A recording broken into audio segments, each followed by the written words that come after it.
Quelques annonces supplémentaires. Nous tenons, vraiment nous tenons, parce que c'est la maison de Dieu. Vous savez, un lieu de culte, à partir du moment où des chrétiens se rassemblent, ça devient la maison de Dieu. Le Seigneur, l'apôtre Paul a dit à Timothée, si je tarde, tu sauras comment il faut se conduire dans la maison de Dieu. Donc nous demandons à ce qu'il y ait de l'ordre, de la bienséance, dans la tenue vestimentaire également. Quelqu'un me disait tout à l'heure qu'il y avait des gens qui se faisaient des selfies quand le culte a commencé. Franchement, écoutez-moi, je crois que quand on est conscient de la présence de Dieu, vraiment conscient de la présence de Dieu, je pense qu'on se tient comme il faut. Vous ne croyez pas, elle est partout la présence de Dieu. Mais à plus forte raison, lorsque nous nous retrouvons, nous avons un témoignage à rendre. Et si vous ne compreniez pas mes propos, je me tiendrai à la sortie pour vous l'expliquer comme il faut. Je m'adresse aussi aux chrétiens de Bordeaux, mais également aux chrétiens d'autres villes de France. Il y a peut-être une trentaine de couples de la région de Bordeaux qui nous ont sollicités pour qu'on puisse les rencontrer. Mais il y a des chrétiens un peu partout en France qui nous sollicitent pour que nous puissions travailler à mettre en place des églises bibliques, prier, parce que ça c'est une prière qu'il faut faire. Jésus a dit prier le maître de la moisson d'envoyer des ouvriers dans la moisson. Il y a des prières, des fois on ne se rend pas compte, mais ça ne sert à rien.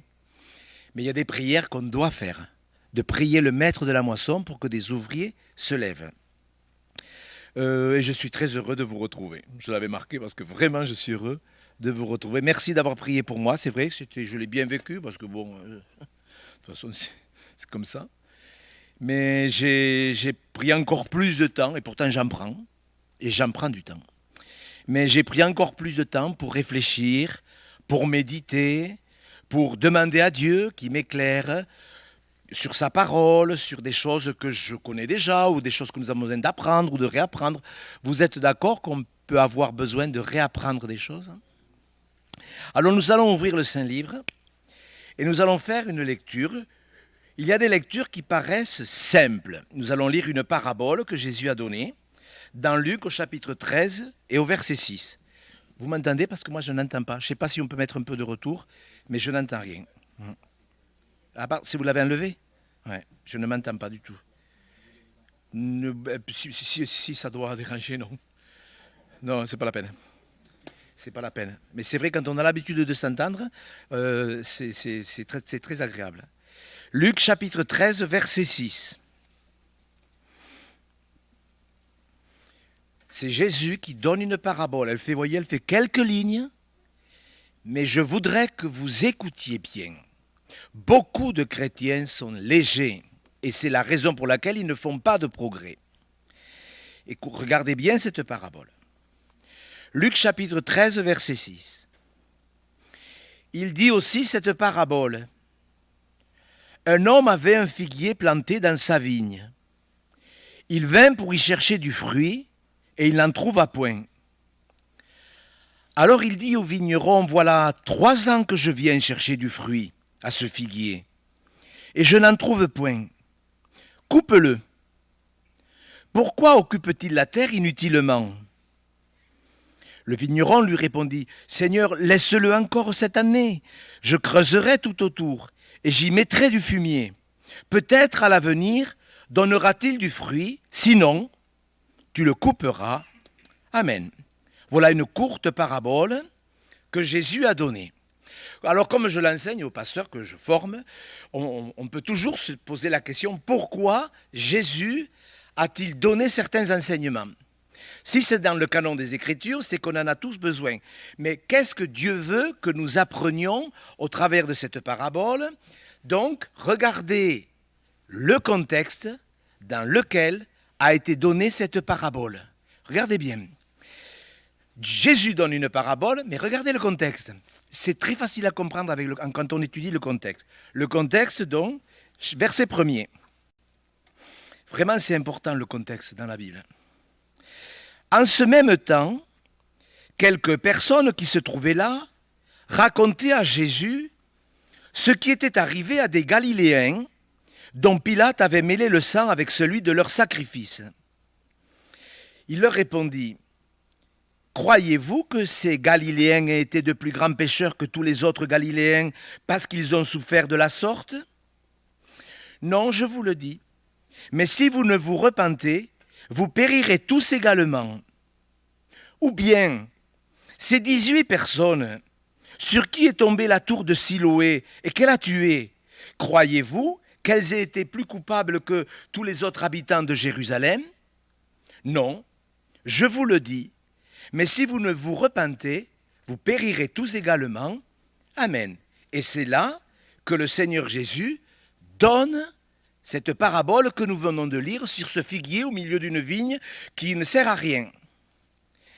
Le contexte, et je me sens poussé à vous demander d'écouter. Je sais qu'il y a des chrétiens qui veulent entendre un sermon. Je le sais, c'est comme ça.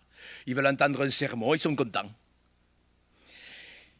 Mais je sens dans mon cœur que certains chrétiens qui ne font pas de progrès doivent vraiment s'appliquer à écouter. Le contexte de cette parabole, où Jésus parle de repentance et de fruits, c'est la curiosité. La curiosité des gens s'interrogeaient et ils ont profité que Jésus était là pour aller le trouver. Ils ont bien fait. Et elles s'interrogeaient sur la façon dont certaines personnes étaient mortes. Vous savez, la curiosité, c'est un sujet, la curiosité. Oui ou non? C'est quoi la curiosité? Si vous lisez les proverbes, pas les proverbes de la Bible, mais si vous lisez des proverbes ou des citations sur la curiosité, parfois elle est présentée comme un vilain défaut, parfois elle est présentée comme une qualité. Et comme j'ai été travaillé par cette introduction, je me suis appliqué à lire plein de citations et plein de proverbes sur la curiosité, et j'en ai noté trois. La curiosité mène à tout. Parfois à écouter aux portes, parfois à découvrir l'Amérique. Vous voyez? Ça image bien ce que peut être la curiosité. Curiosité n'est que vanité. Le plus souvent, on ne veut savoir que pour en parler. Vous voyez, la curiosité, ça peut être un défaut. On veut savoir pour en parler, inutilement. La curiosité est souvent une qualité, mais peut-être un défaut. Parfois, ce qu'on découvre ne vous apporte que des mots. J'en ai lu une centaine, j'ai pris ces trois pour vous montrer, c'est vrai, que la curiosité est parfois bonne et parfois mauvaise. Mais ces personnes s'interrogeaient et se disaient, mais comment ces gens-là sont morts? Est-ce que vous vous rendez compte comment ces gens étaient morts? Alors, premièrement, ça prouve que quand on est curieux, on a le droit de s'approcher du Seigneur et de lui poser des questions. C'est la preuve.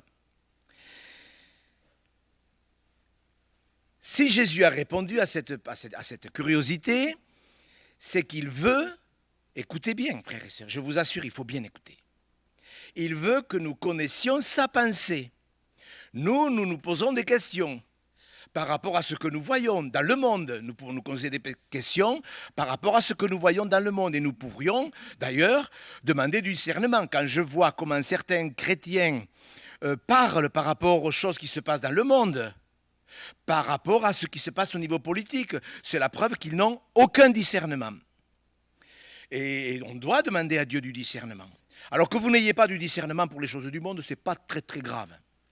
On devrait avoir du discernement pour la façon dont l'Église doit fonctionner. C'est tout à fait normal que les chrétiens et les pasteurs de surcroît s'appliquent à avoir du discernement. Quand je vous parlais tout à l'heure qu'on ne vient pas là pour faire des selfies dans l'Église, mes frères et sœurs, Dieu veut qu'une Église marche dans l'ordre et la bienséance.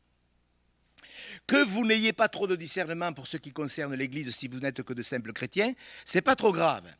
Mais, en ce qui concerne votre vie spirituelle, je pense que c'est bien que vous ayez du discernement. Avoir la pensée du Seigneur, ce que le Saint-Esprit veut dire. Pourquoi ces gens étaient troublés? On peut l'être. Il y a des choses qui peuvent nous troubler. Je ne sais pas si vous vous rendez compte des Galiléens qui se trouvaient là, à Jérusalem, qui étaient en train d'offrir des sacrifices. Pilate l'a appris. Il y avait peut-être un espion de Pilate qui était par là et qui savait que ces Galiléens, ils n'offraient pas des sacrifices pour offrir des sacrifices. Vous savez, quand on lit dans Actes au chapitre 5, il nous est parlé d'un certain Judas, le Galiléen. Vous savez, c'était des mouvements anti-romains. Vous savez, bon, il n'en est pas souvent fait allusion dans la Bible, mais parfois oui. Et il y avait des mouvements anti-Rome, comme ça a toujours existé, des mouvements politiques contre ce qui se passe, etc. Ça n'a pas plu à Pilate, et bien sûr Pilate, lui, il était assez expéditif. Il y en a eu de tout temps, des dictateurs expéditifs. Et donc il n'a pas trouvé mieux que d'égorger ces gens dans le sang des sacrifices qu'il était en train d'offrir. Qu'est-ce que vous en pensez? C'est abominable, non? Franchement, c'est abominable. C'est quelque chose de troublant même. Vous vous rendez compte? Imaginez-vous, mes frères et sœurs. Donc, ces gens, curieux, et c'est bien, c'est écrit dans la Bible, donc Dieu a voulu qu'on le sache.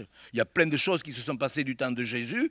Jésus a dû répondre des centaines de fois à des centaines de propositions et de questions qui ne sont pas consignées dans les Écritures. Mais ça, on en a besoin.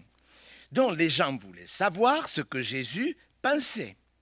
Mais il faut bien que vous compreniez que Jésus connaissait la pensée de ces gens.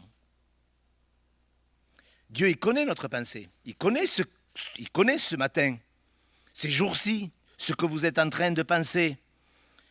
Qu'est-ce qu'ils pensaient de Pilate, ces gens? Vous voyez, parce que quand on voit ce qui se passe en Ukraine, quand on voit ce qui se passe au niveau politique en France, quand on voit ce qui se passe dans certains endroits, bien sûr, nous, on a tendance à dire, mais qu'est-ce que c'est ça? Un Pilate, qu'est-ce que c'est ce dictateur? Est-ce que ces gens qui sont morts de cette façon étaient-ils sous un jugement divin? Mourir comme ça, vous ne trouvez pas que c'est bizarre? Vous ne trouvez pas que c'est bizarre? Ben si. La mort est partout. La mort nous interpelle.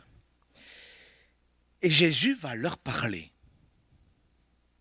Donc, comme c'est dans la Bible, Jésus veut nous parler. Et il ne veut pas parler des révolutionnaires de Galilée. Il ne veut pas leur parler de Pilate le dictateur. Il veut parler à leur cœur. Donc, à notre cœur. Et Seigneur, qu'est-ce que tu as à me dire? En ce moment, d'autant plus que l'enlèvement est de plus en plus proche, que chaque jour qui passe nous rapproche de notre propre mort à nous, quelle que soit la façon dont on mourra, qu'importe. Ne vous tracassez pas de ça. Mais Seigneur, qu'est-ce que tu penses à mon sujet? Parce que nous, c'est facile de juger les dictateurs. C'est facile de traiter Vladimir Poutine de soucis de cela. Je suis très sérieux. C'est facile de parler des partis politiques qui font n'importe quoi. Mais moi, est-ce que je suis mieux au fait? Est-ce que moi, je suis mieux? Parce que c'est facile de juger des gens qui paraissent être moins bien que nous. Et il faut, lorsque nous nous trouvons devant Dieu, comme Michael le disait tout à l'heure lorsqu'il a présenté les annonces, il y a un temps où on vient pour célébrer Dieu, pour adorer Dieu, pour le louer, pour commémorer son sacrifice, pour partager la communion fraternelle, si vous en avez besoin. Après, il y a des gens qui en ont plus besoin que d'autres, c'est pas grave. Mais il y a un moment où on sait que Dieu veut nous parler. Et que la parole de Dieu doit être cette épée à double tranchant, comme dit l'auteur de l'Épître aux Hébreux, qui sépare ce qui est psychique de ce qui est spirituel, qui sépare ce qui est de l'âme, donc psychique, de ce qui est spirituel. Les Galiléens étaient-ils de plus grands pécheurs que les Juifs? Vous savez, c'est facile. Que penser de... Vous voyez, moi j'ai beaucoup réfléchi ces semaines, d'ailleurs je fais que ça. Je réfléchis, quand vous regardez les informations, vous réfléchissez à certaines choses. Et vous vous dites parfois, tiens, comment cette personne est morte là, dans sa voiture, écrasée par un char russe? Enfin, vous l'avez vu ça sûrement. C'est vrai qu'il y a des choses qui nous font réfléchir, oui ou non? On pense à ces gens, on prie pour ces gens. Est-ce que ces gens étaient de plus grands pécheurs que nous? Est-ce que les Ukrainiens sont de plus grands pécheurs que nous? Je pourrais prendre des centaines d'exemples, vous le comprenez. Ce que je veux que nous comprenions, c'est que Jésus, il connaît notre cœur. Il sait où vous en êtes, où tu en es. Je me suis permis de mettre comme titre cette question au singulier, portes-tu du fruit? C'est le Seigneur, il sait où on en est, et il sait exactement ce que nous avons besoin de vivre, nous, personnellement, pour être prêts à le rencontrer. Cette parabole est la preuve que tous les hommes doivent se repentir pour aller au ciel. Parce qu'aujourd'hui, on entend des fois, dans des églises, que de juste croire en Dieu, ça suffit. Crois au Seigneur Jésus et tu seras sauvé. Vous savez, ce n'est pas vrai. Croire dans la Bible, c'est obéir. Et on m'a baptisé des gens qui croyaient que Jésus était le Seigneur Dieu, incarné, etc., etc. On les a baptisés alors qu'ils ne sont jamais passés par la repentance. Donc vous voyez la réponse de Jésus dans une parabole toute simple. Les pécheurs doivent se repentir pour aller au ciel, mais les chrétiens doivent vivre dans la repentance s'ils veulent être toujours prêts. Parce que ça fait partie des fausses doctrines qui sont enseignées même dans les églises évangéliques, où on enseigne que la repentance n'est nécessaire que pour entrer dans le royaume de Dieu. Mais moi je peux vous dire, par ma connaissance biblique, que ce qui fait la force de la piété, c'est la repentance et la sainteté. Vous pouvez en être sûr. Nous sommes là dans la recherche de la pensée de Jésus. Quand Paul dit « nous avons la pensée de Christ », je vous le dis, une prédication intéressante, c'est bien. Un enseignement biblique, c'est intéressant, etc., etc. Mais qu'est-ce que tu as à me dire ce matin ? Je parlais du discernement. Vous voyez, quand je vois comment les gens parlent, mais que les gens du monde parlent, ils soient enténébrés, soient angoissés, tout ça, c'est normal. Mais les chrétiens, qui n'ont aucun discernement. Alors peut-être que vous le demandez, vous l'avez trop demandé, vous en avez trop reçu. Est-ce que vous demandez le discernement? Est-ce qu'il est demandé, est-ce qu'il nous est demandé de demander de la sagesse et du discernement? Jésus, en plus de commencer à leur donner l'explication, vous avez vu ce qu'il fait? Vous avez vu ce qu'il dit? Ah, mais il parle de ces Galiléens qui sont morts égorgés dans leur sacrifice. Le Seigneur, comme on dit aujourd'hui, il en rajoute, excusez-moi, une couche. Il dit, mais et ces 18 personnes sur qui est tombée la tour de Siloé? Vous savez ça aussi. Cette semaine, je lisais dans le livre des rois, j'ai mis la référence, 1 Roi chapitre 20. Vous savez, il y avait la guerre entre Akab et la Syrie, etc. Combien de morts. Et tout d'un coup, quand les Syriens sont arrivés à Aphek, la muraille est tombée sur combien de personnes? Vous pouvez le mettre, s'il vous plaît? Non, mais tu te demandes. Comment des gens peuvent mourir comme ça? Vous avez vu? 27 000 personnes sur qui la muraille est tombée. Là, ce n'est pas 18. Et c'est vrai que je ne pensais pas parler de ce texte, mais comme je lisais les rois cette semaine, je me suis dit, tiens, je vais l'ajouter à ma prédication. Est-ce que ces 18 personnes étaient plus coupables? Est-ce que ces 27 000 personnes, ces soldats syriens, étaient plus coupables que les autres? Pourquoi je vous dis ça, mes frères et sœurs? Parce que ces hommes qui sont dans la présence de Jésus, et ils ont raison de s'approcher de lui, par curiosité, nous sommes devant des tragédies, de plus en plus de tragédies. Et il va y en avoir de plus en plus. Ces tragédies que nous voyons sur la terre, il ne faut pas vous affoler. Le Seigneur a dit, quand vous verrez ces choses, que votre cœur ne se trouble pas. C'est quand même dommage que les chrétiens soient effrayés alors que Jésus a dit, ne soyez pas effrayés. Il faut que ces choses arrivent. Ces choses, écoutez bien ma prédication du début à la fin. Ces choses, elles sont l'annonce du juste jugement de Dieu qui vient sur la terre à cause des cœurs rebelles et endurcis qui ne veulent pas de la grâce de Dieu. Donc, toutes ces choses que nous voyons, que le monde voit, que le monde observe, etc., surtout par le biais aujourd'hui des médias, nous sommes informés de plein de choses. Ces choses-là, c'est facile à comprendre, devrait amener tout le monde à la repentance. Vous le comprenez? Il n'y a pas besoin d'être un théologien. La curiosité de ces gens, qui est ce qu'elle est, mais ils ont besoin, eux, pas de savoir ce qu'est Pilate, pas de savoir ce que sont ces Galiléens qui étaient des anti-romains, mais moi, qu'est-ce que j'ai besoin d'entendre?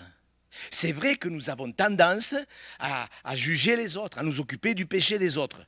Oui ou non? Allez, répondez. Est-ce que c'est vrai? Est-ce que c'est pas vrai qu'on a ce mauvais défaut? Oui ou non? Ouais, c'est l'histoire de la paille et de la poudre. Mais c'est vrai, on a tendance à juger le péché des autres. Il faut juger le péché dans l'Église. Ça, c'est vrai. Donc le Seigneur Jésus rajoute quelque chose pour expliquer que ce n'est pas à nous d'analyser si la personne, la façon dont elle est morte, est plus sous le jugement de Dieu qu'une autre personne qui est morte dans son lit. Donc le Seigneur donne cette parabole. C'est là que commence mon exhortation. Un agriculteur qui a un arbre dans sa vigne et qui ne porte pas de fruits. Alors on va lire dans Luc au chapitre 3. Vous connaissez ce texte parce que je l'ai souvent cité, parce que, bon, vous l'avez lu. Dans Luc au chapitre 3, du verset 7 au verset 10, il disait donc à ceux qui venaient en foule pour être baptisés par lui: race de vipères, et vous croyez-moi, ce n'est pas du tout de la dureté ou de la méchanceté, c'était de l'amour.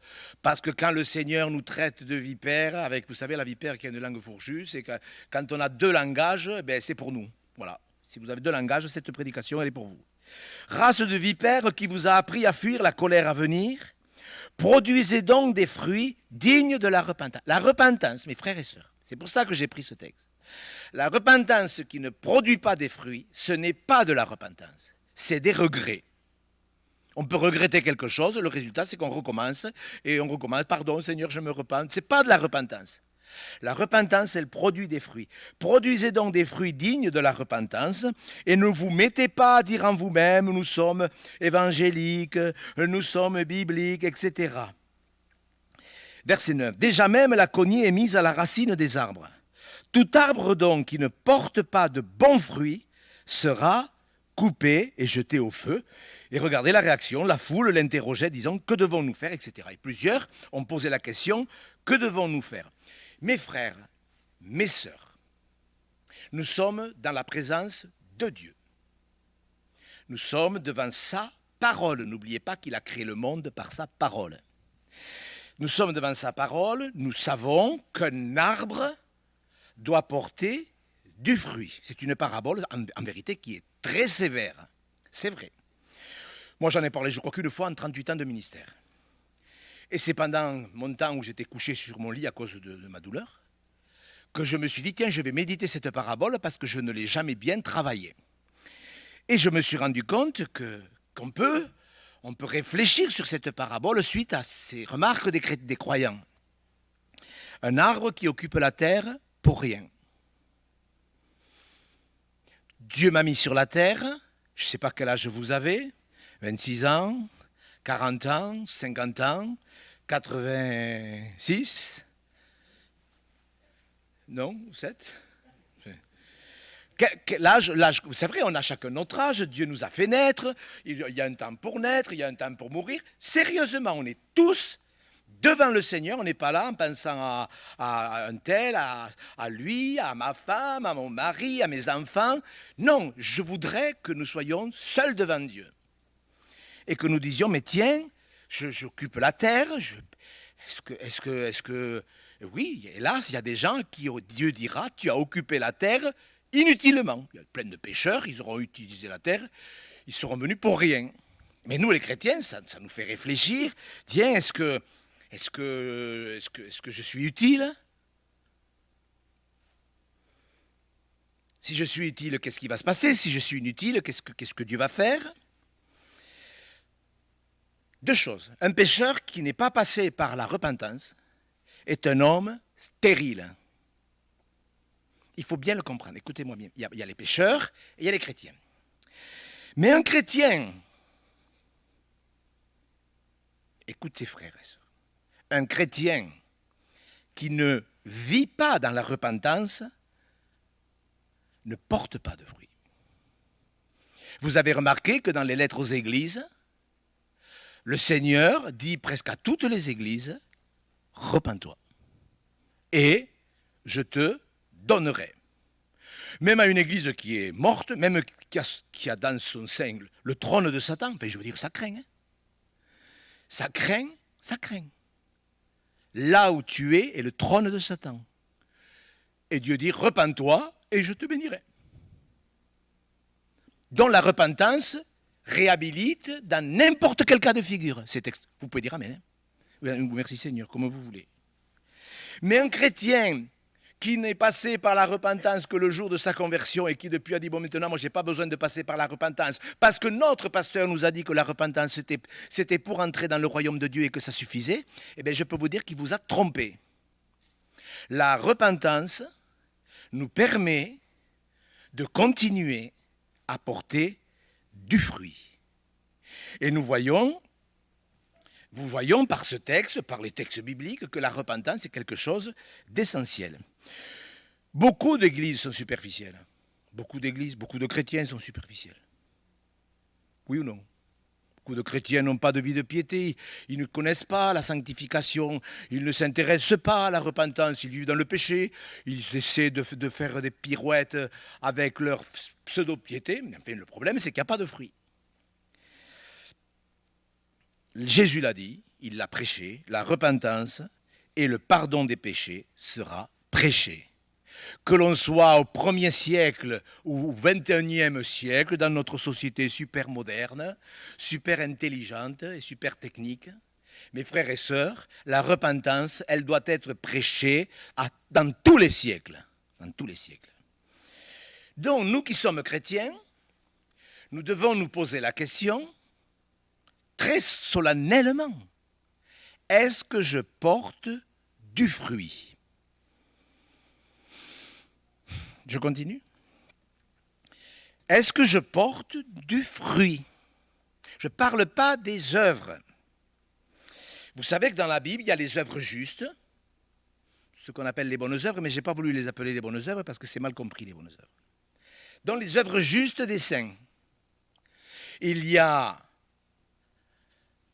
les fruits et les bonnes œuvres, mais il y a aussi les œuvres mortes.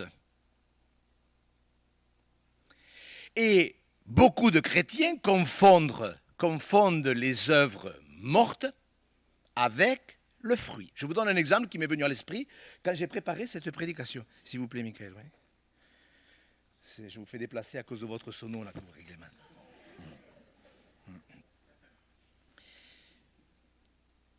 Pendant que je préparais cette prédication, j'ai pensé un jour, j'étais dans mon bureau, c'était un samedi matin.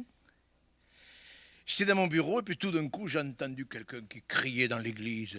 J'ai entendu un balai qui se promenait. Et je suis sorti et j'ai vu une sœur chrétienne, qui était en train de râler, de crier. J'en ai marre, je fais le ménage toute seule. J'en ai marre, je ne comprends pas, tout le monde est en retard et moi je suis là à me taper le ménage toute seule. J'ai dit, mais vous ne savez pas ma sœur, peut-être que Dieu l'a permis pour voir votre patience. Elle m'a dit, non, mais c'est facile, vous ne comprenez pas. J'ai dit, si, je suis très sérieux. Vous voyez, il y avait une œuvre, mais il n'y avait pas de fruit. Vous pouvez le dire comme vous voulez, ouais, mais moi, je sais de quoi je parle. Hein. Nous devons faire la différence. Écoutez-moi, frères et sœurs, je vous le demande. Je vous en supplie, écoutez. Nous devons faire la différence entre le fruit, qui est le résultat direct de ce que nous sommes, et les œuvres, qui sont la conséquence de notre service. Nous devons vraiment, les œuvres, c'est quelque chose. Les œuvres justes, les habits de fin lin, parce que bon, il y a toutes sortes de robes dans le ciel.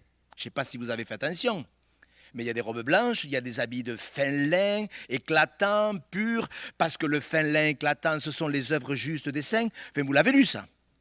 Dans le ciel, on n'aura pas tous la même robe, je peux vous le dire. Enfin, vous allez me dire que ce n'est pas important. C'est peut-être pas important, mais c'est écrit. Donc le fruit, c'est le résultat direct, c'est-à-dire ce que je vis, ça sort de mon cœur. Cette dame qui faisait le ménage avec beaucoup d'enthousiasme, voyez, ne portait pas beaucoup de fruits. Elle faisait des œuvres, mais c'était des œuvres qui ne servaient à rien. Le fruit, c'est quelque chose, le fruit de l'esprit. Vous connaissez Galates 5,22 hein? Galates 5,22, le fruit de l'esprit, c'est l'amour, la paix, la joie. Vous connaissez ces fruits. On n'y reviendra peut-être pas si on n'a pas le temps. Les œuvres, elles se manifestent dans la vie sociale, etc., dans la vie de l'Église. Les œuvres, elles sont à côté. Vous voyez, moi, prêcher, c'est des œuvres. Alors, est-ce que parce que prêcher, c'est pas parce que je prêche que j'obéis à Dieu. Est-ce que vous comprenez? Vous pouvez tout faire sans obéir à Dieu. Et ce que le Seigneur est en train de dire dans ce texte, c'est qu'il faut du fruit. Vous pouvez tout faire, balayer, vous pouvez prêcher, vous pouvez servir Dieu sans obéir. Le fruit et les œuvres justes, par contre les véritables œuvres, les œuvres justes, c'est le résultat d'une foi vivante, d'une belle foi en Dieu. Voilà, donc j'ai foi en Dieu, donc je produis quelque chose, je produis du fruit, les œuvres, entre autres les œuvres préparées à l'avance.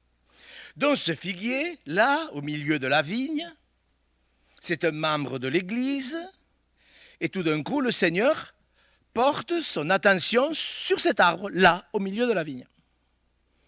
Ça pourrait être toi ou moi ce matin, peut-être tous. Dieu s'arrête sur un arbre. Est-ce que vous me comprenez? Dieu s'arrête sur ma vie, sur ta vie, et il te dit, voilà, ça fait 3 ans que ça dure.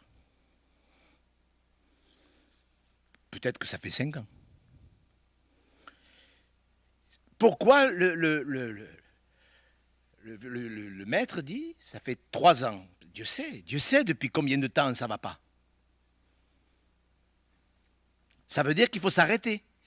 Ça veut dire qu'il faut réfléchir. Ça veut dire qu'il faut considérer. Ça fait 3 ans que je suis là, au milieu de l'église. Est-ce que je porte du fruit? Je ne vous demande pas si vous faites ou si nous faisons des œuvres.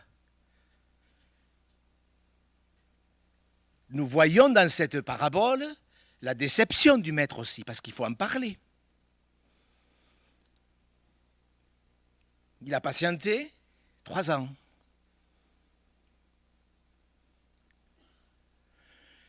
Béni soit Dieu pour sa patience, qui est notre salut. Vous êtes d'accord?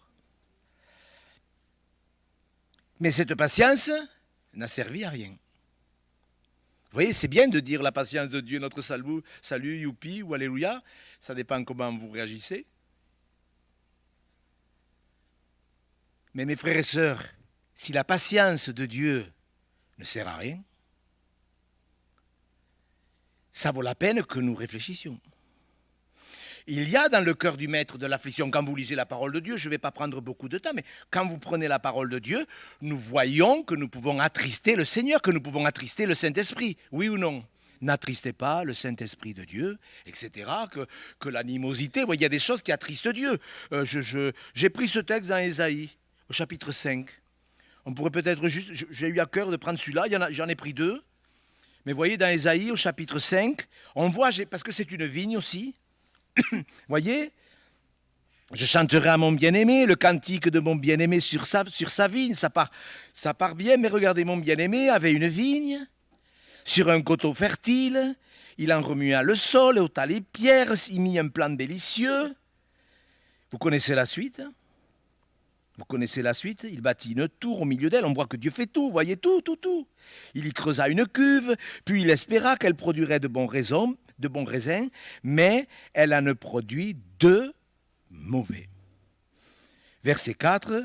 Qui avait-il encore à faire à ma vigne que je n'ai pas fait pour elle? Pourquoi, quand j'ai espéré qu'elle produirait de bons raisins, elle en a produit de mauvais? On voit la tristesse dans le cœur de Dieu, malgré la patience, malgré le temps, on voit l'affliction. Regardez dans Genèse au chapitre 5, au verset 5 à 6, on voit dans le cœur de Dieu cette affliction, Genèse 5, versets 5 à 6.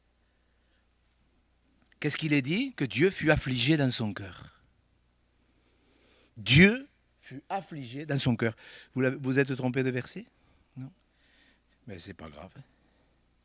Genèse 5, versets 5 à 6, quand Dieu a vu l'état du monde, il a été... C'est Genèse 6?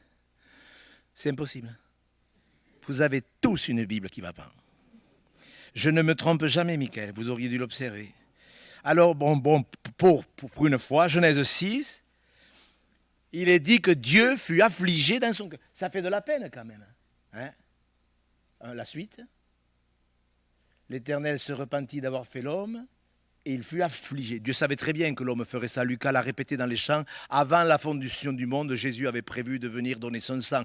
Mais ça s'appelle dans la théologie un anthropomorphisme, c'est-à-dire que Dieu utilise un langage pour que nous comprenions. Mais en vérité, ce que l'on voit, c'est que Dieu est affligé. Vous savez, quand l'amour du monde nous envahit, parce que souvent c'est l'amour du monde qui nous joue des tours, quand l'amour du monde nous envahit, le cœur du Père est attristé en nous. Quand le Fils de l'homme viendra, trouvera-t-il la foi sur la terre? Ce que nous voyons dans cette parabole, et je vous demande de bien écouter, parce que la patience de Dieu, elle finira par terminer. Ce que nous voyons dans cette parabole, c'est ce que nous voyons tout le long de la Bible, c'est que son amour peut se changer en colère. Ça fait 3 ans que je viens, coupe-le. Coupe-le. Qu'est-ce que c'est l'Apocalypse? C'est l'ardente colère qui vient sur la terre parce que les hommes ont rejeté la patience de Dieu, ont rejeté l'amour de Dieu. Ça s'appelle la colère de l'agneau. Il y aura avant la moisson, alléluia, la moisson de tous ceux et de toutes celles qui se seront appliqués à porter du fruit. D'un côté, on voit la patience de Dieu dans cette parabole. D'un côté, on voit le vigneron supplier. Vous voyez, on voit la patience, la colère, coupe-le. Vous voyez, ça dépend de l'intonation qu'on utilise, mais enfin, c'est quand même, ça craint. Coupe-le. D'un côté, le vigneron qui dit non, laisse-le encore une année. Donne-lui du temps. Vous voyez, on est là dans cette espèce de conflit, de dilemme. D'un côté, la patience de Dieu. De l'autre côté, la sévérité de Dieu. Coupe-le. Non, donne-lui du temps. On le voit dans l'Apocalypse. Il y a une église, Apocalypse 2, 19, 21, si je ne me suis pas trompé cette fois-ci. On voit une église qui ne va pas bien. Où on laisse faire n'importe qui. On laisse faire n'importe quoi dans cette église. Et Dieu dit, Apocalypse 2, 19 à 21, l'autre verset s'il vous plaît, je connais tes œuvres. Dieu connaît tout, les œuvres, vous voyez. Dieu connaît les œuvres, mais ce n'est pas parce qu'on pratique des œuvres que ce sont les œuvres justes. Vous voyez, j'ai contre toi, c'est que tu laisses la femme Jézabel, qui se dit prophétesse, enseigner, séduire mes serviteurs, pour qu'ils se livrent à de l'impudicité, à des viandes, et mangent des viandes sacrifiées aux idoles. Tout ça, pour nous, ça ne vous dit pas grand-chose, mais quand le monde nous attire, laissez-moi vous dire que ce n'est pas bon. Je lui ai donné du temps. Vous voyez, l'amour. L'amour de Dieu. Cet amour inconditionnel, je lui ai donné du temps. Il parle à une église. Vous voyez bien que la repentance, ce n'est pas que pour les pécheurs. Afin qu'elle se repente. Et elle ne veut pas se repentir. Je lui ai donné du temps. L'amour réclame un délai. Ça, c'est clair. De toute façon, ça fait 2000 ans que ça dure. Dieu attend la grâce, la miséricorde, la compassion, la patience. La Bible dit que l'amour est plus fort que l'amour, que la mort. L'amour est jaloux comme le séjour des morts. Vous n'avez pas étonné les premières fois où vous avez lu ces versets dans la Bible? Est-ce que, franchement, l'amour, le séjour des morts est insatiable? Moi, franchement, au début, je me dis, mais qu'est-ce que ça veut dire? Qu'est-ce que ça veut dire? Et j'ai compris. C'est que le séjour des morts, il n'est jamais rassasié. Ce que le diable veut, c'est engloutir des vies pour l'éternité. Ce que le diable veut, c'est à cause du péché que des multitudes se perdent. Oui, la mort, elle a un pouvoir. Elle attire les hommes dans la condamnation. La mort attire les gens, ils aiment les choses qui font peur. Les gens, ils aiment la mort, ils regardent des films de violence. Tout ça, c'est morbide. Le séjour des morts est insatiable. Habakkuk, chapitre 2, verset 5. Le Cantique des Cantiques nous dit que l'amour est jaloux comme le séjour des morts. Vous l'avez lu, ça, hein? L'amour, moi c'est un verset que je vous avoue que pendant longtemps, je n'ai rien compris. L'amour est jaloux comme le séjour des morts. Et puis en préparant cette parabole, j'ai dit, mais ça y est, j'ai compris. Car si le séjour des morts est avide, l'amour est plus grand que tout. L'amour, il veut prendre lui aussi. Alléluia. Vous croyez que l'amour de Dieu veut nous saisir, que l'amour de Dieu veut nous toucher, comme disait l'apôtre Paul, l'amour de Christ me presse. Voyez, mes frères et sœurs, l'amour de Christ, ça doit être plus fort que la mort. Ça doit nous attirer, ça doit nous saisir, ça doit nous garder. Voyez, il faut comprendre cette parabole. La curiosité, oui, ceci, à cela, et puis un tel, moi je ne suis pas comme ce dictateur en URSS, je ne suis pas comme ce dictateur en Corée du Nord, moi je ne suis pas comme ces gens qui meurent d'une manière bizarre, ça ne m'étonnerait pas qu'ils aient fait quelque chose de travers. Frères et sœurs, regardons d'un côté la justice de Dieu qui dit coupe-le, et de notre côté l'amour de Dieu qui dit laisse-le encore s'il te plaît. Laisse-le encore. Tu vas voir, je vais faire quelque chose. Et là, écoutez bien la conclusion. S'il vous plaît, vous qui ne portez pas de fruits, je vous demande d'écouter. S'il vous plaît. Je ferai quelque chose. Vous avez vu, le vigneron, il est là, il dit, écoute, il négocie, c'est bien ça. Je vais faire quelque chose, tu vas voir, pendant un an, je vais m'en occuper, je ferai une rigole. J'y mettrai de l'engrais, j'arroserai, je traiterai. Si vous avez des arbres, vous savez comment les tailler, non? Non, les arbres, on les taille. Moi, j'ai regardé la maladie du figuier, c'est le chancre du figuier. Vous savez, c'est un champignon qui détruit les feuilles. Et il faut le couper. Parce que si on ne le coupe pas, il va envahir tous les autres. Et si Dieu dit coupe-le, vous regardez sur Internet. Quand le figuier a cette maladie, il faut le couper, sinon ça va se propager sur tous les autres arbres. Et peut-être qu'il portera du fruit. Je vais faire quelque chose. Est-ce que, frères et sœurs, nous ne devons pas maintenant réfléchir? D'un côté, on ne joue pas avec la patience de Dieu. Beaucoup de chrétiens sont très légers avec ça. Le Seigneur est patient, alléluia. Le Seigneur est bon, alléluia. Le Seigneur est merveilleux, alléluia. Je ne fais pas mon culte, mais ce n'est pas grave, alléluia. Moi, je pense que vous devriez arrêter de jouer avec la patience de Dieu. Vous devriez arrêter de jouer avec l'amour de Dieu, mais d'avoir cette lucidité de vous poser la question ou de la poser à quelqu'un que vous aimez. Est-ce que je porte du fruit? Est-ce que vous connaissez quelqu'un? Parce que c'est quand même, il n'y a pas besoin d'un discernement terrible. Je ne sais pas, moi. Je ne sais pas, vous pouvez demander à votre conjoint, à vos enfants, à quelqu'un qui vous connaît bien. Est-ce que je te procure la paix? Puisque le fruit de l'esprit, c'est la paix. Si tout à l'heure, dans la voiture, je dis à ma femme, chérie, est-ce que je te procure la paix? Elle va me répondre, oui ou oui ou non? Chérie, est-ce que je te procure de l'amour? Elle va me répondre, oui ou non. Est-ce que j'ai la joie, pas la joie exubérante parce que je sais pas moi, j'ai un costume de plus? Si votre joie elle dépend de ce que vous avez matériellement, vous pouvez commencer à vous interroger. Est-ce que j'ai la joie du salut, de ce que mon nom est inscrit dans le livre de vie? Mais sincèrement, frères et sœurs, il faut arrêter de tourner en rond. Et il faut arrêter de dire, ah ouais, mais toi, si j'ai pas l'amour, ben, c'est ta faute. Vous savez, c'est facile de dire aux autres, c'est ta faute. C'est la faute du patron, c'est la faute du président. avec l'inflation. Mes frères et sœurs, écoutez-moi. Écoutez-moi s'il vous plaît. Dieu garde les fidèles. Inflation ou pas, d'ailleurs l'inflation c'est rien à côté de ce qui va se passer après l'enlèvement de l'Église. Si vous avez lu l'ouverture des sceaux, vous allez voir que l'inflation c'est pas du 5%.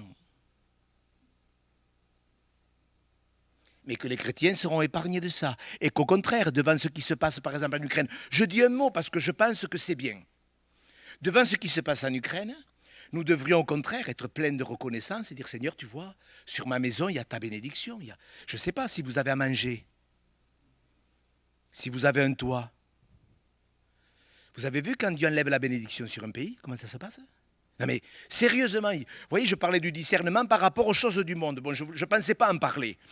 Mais très sincèrement, frères et sœurs, vous avez vu ce qui se passe quand Dieu enlève la bénédiction. Ce qui se passe en Ukraine, on peut dire que Dieu enlève la bénédiction sur un pays. Si vous avez votre maison, si vous avez votre confort, si vous avez votre salaire, si tout à l'heure vous avez à manger et que vous allez peut-être dire avec beaucoup plus de cœur, Seigneur, donne-moi chaque jour mon pain quotidien. Je ne sais pas comment vous... Moi, depuis la guerre en Ukraine, je le dis tout le temps avec cœur. Mais là, je trouve que j'ai le dit encore plus avec cœur. Parce que je réalise que c'est une grâce d'avoir du pain. Et vous voyez, toutes ces choses ne devraient pas nous inquiéter. Comment on va faire? Mes frères et sœurs, s'il vous plaît, arrêtez. Si vous n'avez pas la paix, demandez à quelqu'un avec qui vous vivez. La personne avec qui vous vivez, elle vous le dira. Et ne dites pas, ouais, tu comprends, moi, avec ce que je vis. Écoutez-moi, le fruit, c'est le résultat direct. Si vous n'avez pas la paix, eh bien, mettez-vous devant Dieu. Non, j'ai pas la paix. Je te procure pas la paix, Isabelle. Non. Eh bien, je te demande pardon. Et je vais me mettre à genoux, et je vais relire les Saintes Écritures. Et je vais lire, ne vous inquiétez de rien. Mais faites connaître à Dieu tous vos besoins, par des prières, des supplications, des actions de grâce, et la paix de Dieu, qui surpasse toute intelligence, gardera vos cœurs et vos pensées en Jésus-Christ. Au reste, tout ce qui est vrai, tout ce qui est pur, tout ce qui est aimable, tout ce qui est juste, soit l'objet de vos pensées, et le Dieu de paix sera avec vous. Qu'est-ce qu'il est dit dans Ésaïe? Et l'Ésaïe que ayez en vous les sentiments qui étaient en Jésus-Christ, vous savez, ayez la pensée de Christ, et tu assures la paix à ceux qui se confient en toi. Eh bien, frères et sœurs, vous croyez que Dieu peut donner la paix dans ce temps où il y a des morts bizarres? Où il y a des milliers de morts bizarres? Moi, je crois que je dois m'occuper de ma vie. Ce n'est pas du mépris quand Jésus dit à Pierre qui s'intéressait. Vous voyez, Pierre, lui aussi. Qu'est-ce qui va arriver à Jean? Vous voyez, la curiosité, c'est dingue ça. Seigneur, qu'est-ce qui va lui arriver à lui? Que t'importe les autres? Toi, suis-moi. Que nous nous occupions de nous-mêmes. Mais soyons honnêtes. Demandez à quelqu'un qui vous aime. Enfin, je ne sais pas, moi. J'insiste. Est-ce qu'il y a quelqu'un qui vous aime? Yannick, est-ce qu'il y a quelqu'un qui vous aime? Laura, est-ce qu'il y a quelqu'un qui vous aime? On va savoir. Laura, non mais vous comprenez ce que je veux dire? Est-ce que c'est simple ce que je dis? Il y a déjà, moi je sais que ma femme elle-même, ça je le sais. Mais quelle grâce d'avoir quelqu'un. Mais non, tu ne procures pas la paix. Eh bien, je vais la trouver, la paix. Parce que Dieu donne la paix. Recherchez la paix. Recherchez l'amour. C'est ce que j'aime. Moi, j'aimais mes ennemis, M. Hugo, mais j'aime pas ma femme et mes enfants. Est-ce que Dieu peut nous donner de l'amour? Est-ce que Dieu, dans son immense faveur, peut répandre de l'amour dans notre cœur? Mais comment? Vous allez peut-être demander à Dieu des trucs bizarres, il ne vous les donnera pas, mais demandez à Dieu de l'amour, ça m'étonnerait qu'il ne vous le donne pas. Est-ce que tu portes du fruit? Je t'en supplie, mon frère, ma sœur, ne t'occupe pas pendant quelques semaines, vous avez compris ce que je voulais dire, ne t'occupe pas des autres, occupe-toi de ton âme, avec sérieux, avec crainte et tremblement, parce que sinon, le Seigneur coupera l'arbre. Et c'est pas ce qu'il veut lui, il veut qu'on travaille et qu'on mette de l'engrais et du fumier et qu'on élague et des fongicides, il n'y en avait pas à l'époque, mais aujourd'hui il y en a. Seigneur, donne-moi le médicament qu'il faut pour soigner l'arbre. Alléluia. On va fermer les yeux. J'ai demandé à Lucas de prendre un petit cœur On ne va pas le chanter. Il va juste lui le chanter. Je voudrais vraiment, frères et sœurs, que nous restions les yeux fermés, que vous répondiez, que nous répondions, parce que je suis avec vous, vous inquiétez pas, que nous répondions à cette prédication. Jésus a répondu à ses habitants de Jérusalem. Jésus aurait pu leur dire, mais ce n'est pas votre problème. Non, vous voyez cette délicatesse.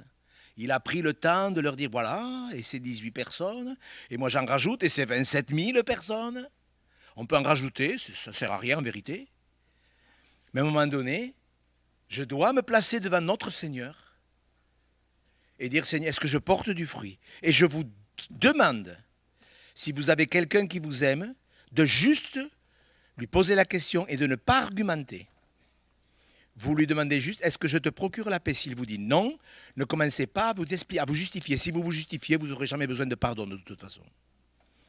Quand on se justifie ou qu'on trouve des excuses, c'est que on n'a pas besoin du pardon. Et je peux vous dire, mes frères et sœurs, que le fruit viendra.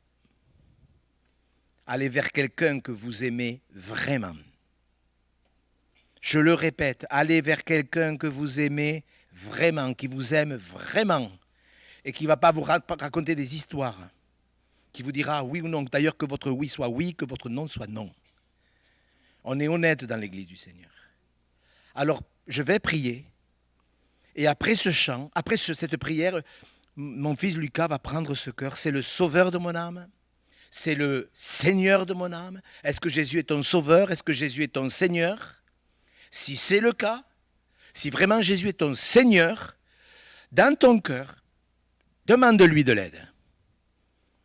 Demande-lui de l'aide. Oui, sa patience est notre salut. Mais ne jouons pas avec quand même. Ne jouons pas avec. Seigneur Jésus, tu as répondu à ces hommes ou femmes qui s'interrogeaient sur la façon dont ces hommes étaient morts. Tu vois notre curiosité, si elle est bonne ou mauvaise, Seigneur, on ne le sait pas toujours, mais toi tu sais. En tous les cas, nous voulons ta pensée, Seigneur. Par rapport à tous les objets de curiosité, nous voulons ta pensée. Et bien sûr, nous voulons porter du fruit. Cette terre sur laquelle tu nous as placés, le temps que tu nous y placeras, le temps qui nous y reste à vivre. Seigneur, ce temps qui nous reste, nous voulons porter du fruit. Nous voulons même porter beaucoup de fruits, parce que tu as dit que celui qui portait beaucoup de fruits, il glorifiait ton nom. Aide-nous, Seigneur.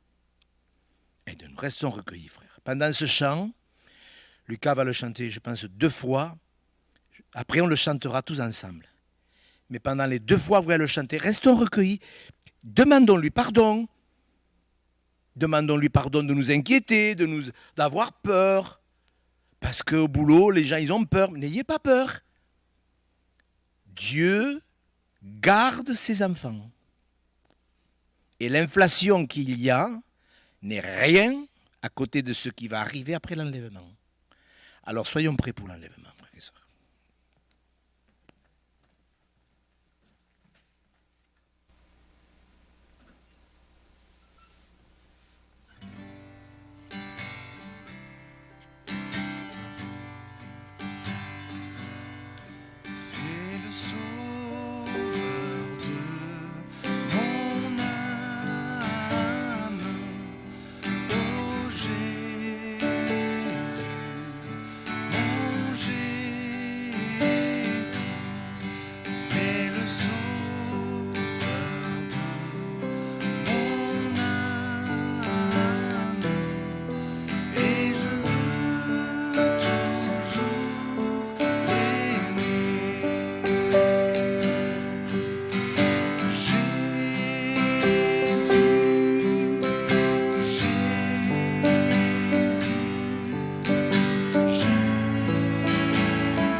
je veux toujours aimer.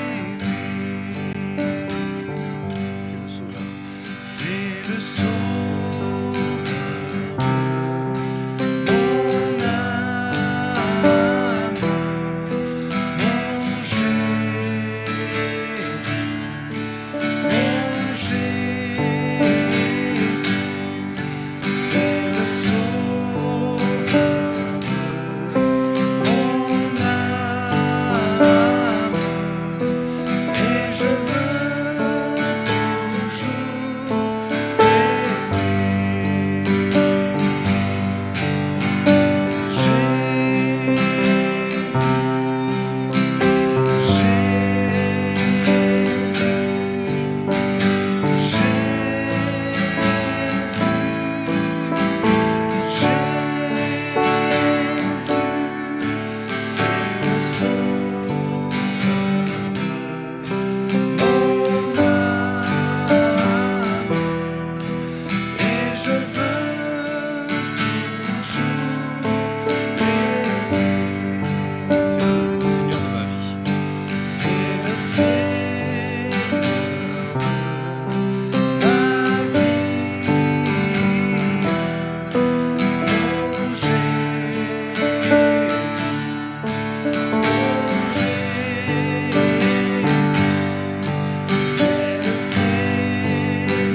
Seigneur, nous te remercions pour ta parole. Oui, tu es le Sauveur, tu es le Seigneur, et nous voulons être sous ton règne, Seigneur. Nous voulons être sous ta responsabilité. Nous voulons, comme nous l'avons entendu ce matin, porter du fruit. Pas pour notre gloire, pas pour notre plaisir, mais pour ta gloire. Parce que nous voulons être ces témoins là où tu nous places. Nous voulons être ces bénédictions autour de nous. Merci, parce que tu nous permets de méditer ta parole, de pouvoir la lire, de pouvoir la comprendre aussi. Merci pour ces instants que nous avons vécus, qui se poursuivent également. Merci parce que si nous partons de ce lieu, nous pouvons toujours serrer ta parole dans notre cœur, la méditer. Merci pour ces instants, qu'ils puissent nous aider à tous, à nous qui l'avons entendu, ceux qui l'entendront plus tard, à pouvoir porter du fruit, obéir à ta voix, à tes commandements, reconnaître ce que tu nous dis et être fidèle en toutes circonstances. Merci de nous raccompagner aussi, de nous protéger durant ces jours à venir, ces mois, ces années que tu nous donneras. Veille sur nous, s'il te plaît, et fais de nous tes enfants et tes serviteurs, s'il te plaît, Seigneur. Amen.